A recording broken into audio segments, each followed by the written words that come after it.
Magandang araw mga binibini at ginoo. Tayo ay magkakaroon ng talakayan ngayon tungkol sa paksang pangangatwiran. At ito ang pinakahuling paksa na itatalakayin natin sa pinal na markahan sa retorika. Alamin muna natin ang ating layunin sa araling ito. Una ay maunawaan kung ano ang diskurso. Pangalawa, ano ang dalawang uri ng diskurso, at ang pangatlo, ang paglinang ng ideya. So kung nagtataka kayo kung bakit ang paksa natin ay pangangatwiran, ngunit ang tatalakayin natin ay diskurso, ito ay dahil sa hindi natin maisa sa katuparan ang pag-aaral sa pangangatwiran kung hindi natin alam kung ano ang diskurso. O ano nga ba ang diskurso? Ito ay ang pakikipagtalastasan o pagkikipag-usap o anumang paraan ng pagpapahayag ng ideya tungkol sa isang paksa. Diskurso ay nagkakaroon ng pagpapalitan ng ideya mula sa tagapagsulat at tagapagbasa at ang tagapagsalita at ang tagapakinig o audience. So, ang diskurso ay tumutukoy sa kinagisnang paraan ng pakikipagtalastasan, gayon din naman sa malalim na pagtingin sa mga ideyang inilalahad. So, hindi natin mapapansin ang diskurso dahil sa pang-araw-araw nating ang buhay, hindi natin alam na ang ginagawa pala natin ay diskurso. So, kapag meron tayong ginagawang pakikipagpalitan ng ideya na may isang paksa, ito ay maituturing na diskurso.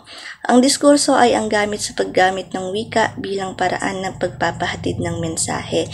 So, maisa sa katuparan natin or maisasagawa natin ang diskurso kapag gumamit tayo ng wika upang makapaglahad ng ideya. Ang diskurso ay ang formal o sistemang pakikipagpalitan ng impormasyon o ng isang paksa, pasalita man o pasulat. So, mapag-aaralan natin ang dalawang uri ng diskurso sa araw na ito. So, ano nga ba ang dalawang uri ng diskurso? Ito ay ang pasalita at ang pasulat. So, ano nga ba ang dalawang uri ng diskurso? Ito ay ang pasulat at ang pasalita. Ano nga ba ang pagkakaiba ng dalawang ito? Alam ko na kapag narinig nyo ang dalawang salitang ito, maipapaliwanag nyo na ito sa sarili nyo lamang. Kapag sinabi nating diskursong pasalita, ito ay karaniwang magkaharap ang mga participant o ang mga nagsasalita. Ibig sabihin, ginagamit natin ang ating bibig upang makapagpahayag ng ideya sa ibang tao. Ito ay ginagamitan ng mga sangkap sa pakikipag-usap tulad ng tono, diin, kilos, kumpas ng kamay, tinig, tindig, or tindog at iba pang salik ng pakikipagtalastasan na maaaring magamit upang makapaglahad ng mensahe.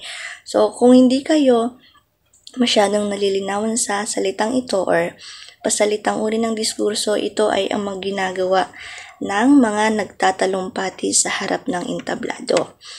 Pwede din nating ibigay halimbawa ang mga politikong nagsasalita sa entablado upang magpahayag ng kanilang plataporma tuwing eleksyon. At kagaya ng ginagawa ko ngayon, ito ay halimbawa din ng pasalitang uri ng diskurso dahil ako ay nagpapahayag ng mensahe na mayroong isang paksa. Pangalawang uri ay ang pasulat. Kapag sinabi nating pasulat, ito ay higit na pag-iingat ang isinasagawa ng isang manunulat. Bakit kaya natin masasabi na isasagawa ito ng maingat? Ito ay dahil sa kapag ikaw ay nagsulat ng isang paksa o maglalahad ng isang ideya, hindi mo na mababago kung ano man ang iyong naisulat. Hindi kagaya ng pasalitang uri ng diskurso sa araw mismo na yun o sa oras na mismo na yun na ikaw ay nagsalita, pwede mong mabago yung sinabi mo at mailinaw sa mga tagapakinig. Halimbawa, may nagawa kang isang maling mensahe o may nailahad kang maling ideya sa iyong tagapagbasa, kailangan mo munang magbigay ng paumanhin at hindi mo agad iyon mababago sa mismong araw na iyon. Sa sandaling ang mensahe na kapaloob sa isang isinulat na diskurso ay nakarating sa tagatanggap at ito'y kanyang nabasa, hindi na maaaring baguhin ang inilahad na ideya. So ngayon naman, at nalaman nyo na ang dalawang uri ng diskurso, atin namang aalamin ang mga dapat nating isaalang-alang or dapat nating malaman upang malinaw ang ating ideya. Una ay ang paksa. Kapag sinabi ng paksa, ito ay ang pinakasimula ng lahat. Bakit kaya ito ang simula ng lahat? Ibig sabihin nito, kung walang paksa, walang mabuting patutunguhan ang pakikipag-usap o paglalahad ng ideya, masyadong magulo. Magkakaroon ng problema kapag ikaw ay naglahad ng isang ideya, tapos sa pangalawang ideya ay iba na ang paksa, magkakaroon ng problema at hindi pagkakaunawaan. Ito ay maaaring tao, hayop, bagay, lugar, pangyayari na nagsisilbing focus ng diwang sinasaad sa pandiwa. So, mahalagang dapat kapag kayo ay maglalahad ng isang mensahe or magkakaroon kayo ng pakikipagtalastasan sa ibang tao, kailangan ay meron kayong focus o paksa. Pangalawa ay ang layunin. Ang layunin ay isa sa napakahalagang dapat isaalang-alang kapag tayo ay nasa isang diskurso. Kapag sinabi nating layunin, ito ay ang layunin mo. Ano yung purpose mo sa Ingles? Kung bakit nagkakaroon ng pagbabahagi ng ideya. Lahat ng ating ginagawa ay may kaakibat na layunin. Hindi naman dapat na ang ating ginagawa ay basta-basta lang natin ginagawa nang walang mabuting layunin. Maingat dapat tayo sa pagpili ng ating mga salita sapagkat ayaw nating makasakit ng damdamin.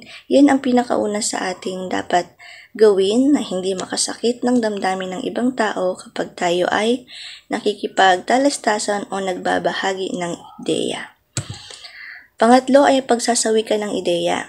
Hindi tayo makakatanggap ng isang magandang ideya o paksa sa pakikipagtalastasan kung ang gagamitin nating wika ay hindi na aayon sa ating paksa.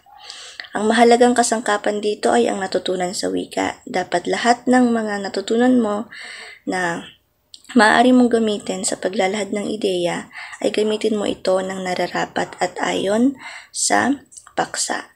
Dapat ang wikang ating gagamitin ay nararapat. Dito malalaman kung gaano katatas ang isang tao na maisawika niya ang kanyang nalalaman o ideya. At ang panghuli ay ang tagatanggap o audience.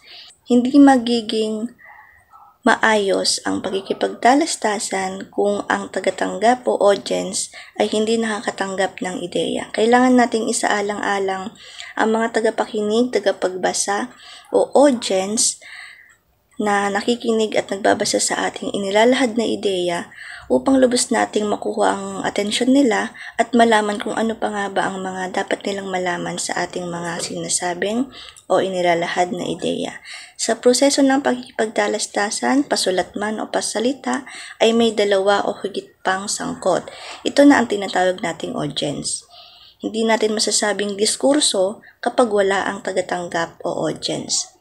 Isinasaalang-alang ng tagapaghatid ang tatanggap dahil malalaman kung gaano natanggap o naintindihan ng audience ang iyong inilalahad na ideya. Dahil ngayon, natutunan nyo na kung ano nga ba ang diskurso, dalawang uri ng diskurso at ang paglinang ng ideya, tayo naman ngayon ay dadako sa susunod na paksa. Ito ay kasugpon lamang o karugtong lamang ng aking paksang tinalakay ngayon. Sa ngayon, kung kayo ay may katanungan sa aking tinalakay na paksa, maaari kayong mag-iwan ng mensahe o tanong sa ating Google Classroom. Yun lamang at maraming salamat.